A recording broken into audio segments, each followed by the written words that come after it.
Galit na ang US sa Israel. Habang lumalala ang karahasan ng Israeli settlers laban sa mga Palestinian sa West Bank, umiinit na umano ang ulo ng Administrasyong Trump dahil sa kabiguan ng Israel na pigilan ito. At si Netanyahu mismo ang gustong hingan ng paliwanag ng Washington. Aba, mukhang hindi na basta-basta ang concern ng Washington sa nangyayari. Pero ang mas nakakagulat, bakit tila hirap ang Israel na pigilan ang tinatawag ng ilang opisyal na anarchy sa West Bank? Samantala, bagong powerhouse alliance sa Middle East, minaliit ng Iran.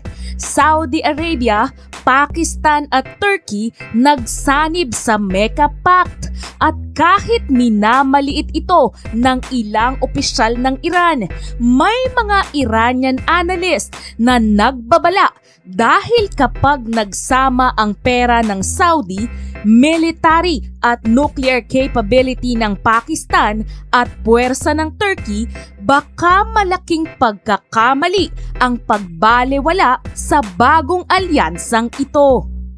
Kasabay nito, Iran mas titigas laban sa US. Sa pagkakahirang kay Mohsen Rezai bilang bagong security chief, nakikita ng mga hardliner na mas military focused at mas matigas na ang direksyon ng Tehran. Naku po, mukhang mas magiging komplikado na naman ang relasyon ng Iran at US. Sa kabilang banda, Trump pinain ang mga reporter at kasamahan. Habang lihim na inililipat umano si Trump sa isang military jet dahil sa posibleng banta na konektado sa Iran, nagpatuloy naman ang Air Force One sa biyahe sakay ang mga reporter at iba pang tauhan. At nagsilbing decoy para iligaw ang atensyon sa tunay na kinaroroonan ng presidente. Naku po, pati ang mga kasamang sakay sa Air Force One ay hindi umano alam na wala na pala ron si Trump. Kaya naman huwag kang bibitiw bigla, tumutok at alamin ang buong kwento sa likod ng mga pangyayaring ito. Ayon sa The Times of Israel, naiulat na galit at nababahala ang administrasyon ni US President Donald Trump dahil sa kabiguan ng Israel na pigilan ang lumalalang karahasan ng Israeli settlers laban sa mga Palestinian sa West Bank. Partikular na ikinabahala ng Washington ang insidente sa Kusra, kung saan ilang Palestinian families ang ilang araw nang nakakulong sa kanilang mga bahay dahil hinarangan ng mga settlers ang daan at pinutol pa ang kanilang tubig at kuryente. Sinubukan ng IDF at Border Police na buwagin ang illegal settler outpost. Pero dumagsa ang mga settlers matapos umanong malik ang planong operasyon at nauwi sa tensyon. At kahit nabaklas ang temporary structures, hindi pa rin napaalis ang mga settler at nanatiling barado ang daan. Kalaunan, nagpadala ang IDF ng karagdagang infantry battalion para maibalik ang kontrol at palakasin ang seguridad sa lugar. Nag-utos din ang military ng disciplinary action laban sa ilang sundalong nakitang nakikisama sa mga settlers sa halip na paalisin sila. Naiulat din na may planong tawagan ng isang senior White House official si Prime Minister Benjamin Netanyahu para humingi ng paliwanag. Samantala, kahit kinokondena ng IDF ang ilang insidente, sinasabing kulang pa rin ang aksyon laban sa mga settlers.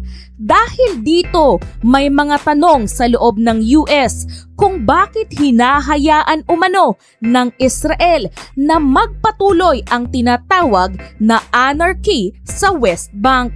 Sa madaling salita, umiinit ang tensyon sa pagitan ng US at Israel matapos umanong maalarma ang Washington sa patuloy na settler violence sa West Bank at sa kakulangan ng aksyon ng Israeli government laban sa mga responsable.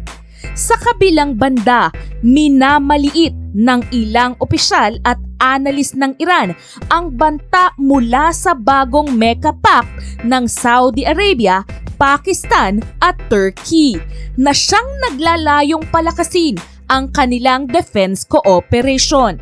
Sinabi ng Iranian Foreign Ministry na walang dahilan para isipin na direktang laban sa Iran ang kasunduan.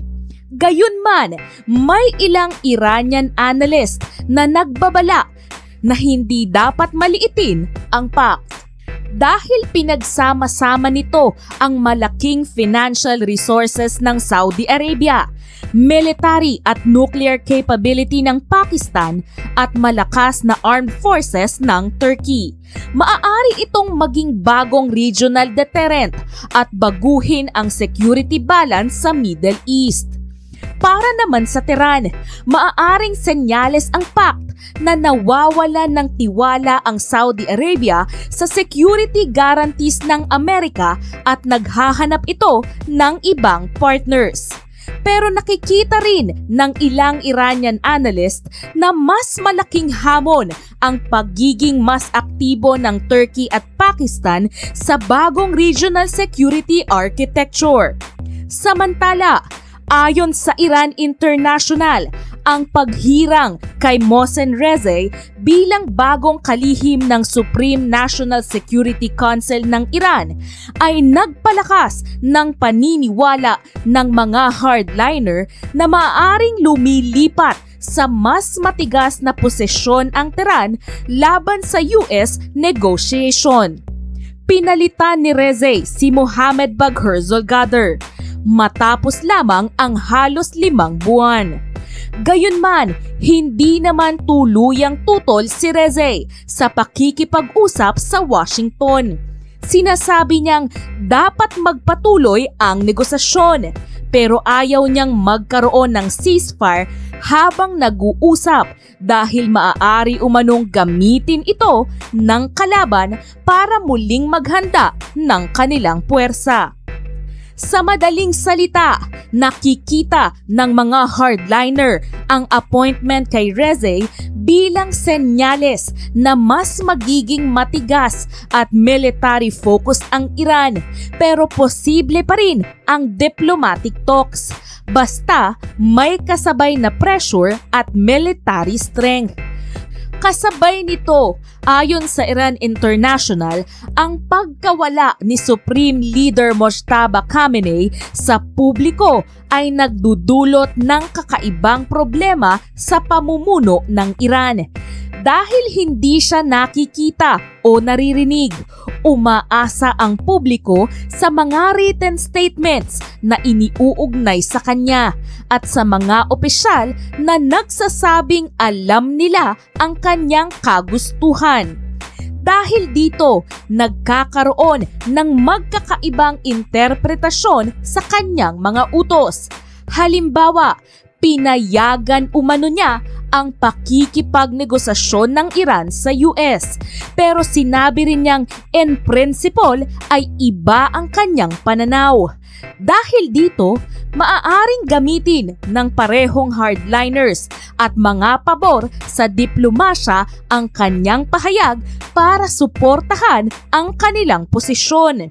Samantala, mas lumalakas ang papel ng IRGC at security establishment dahil sila ang may kakayahang magpatupad at magpaliwanag kung ano umano ang gusto ni Khamenei.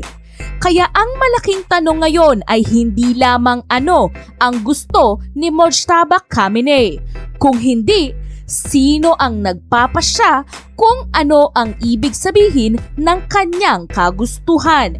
Sa madaling salita, habang nananatiling hindi nakikita si Khamenei, mas lumalaki ang impluwensya ng mga military at security officials sa pagdedesisyon ng Iran.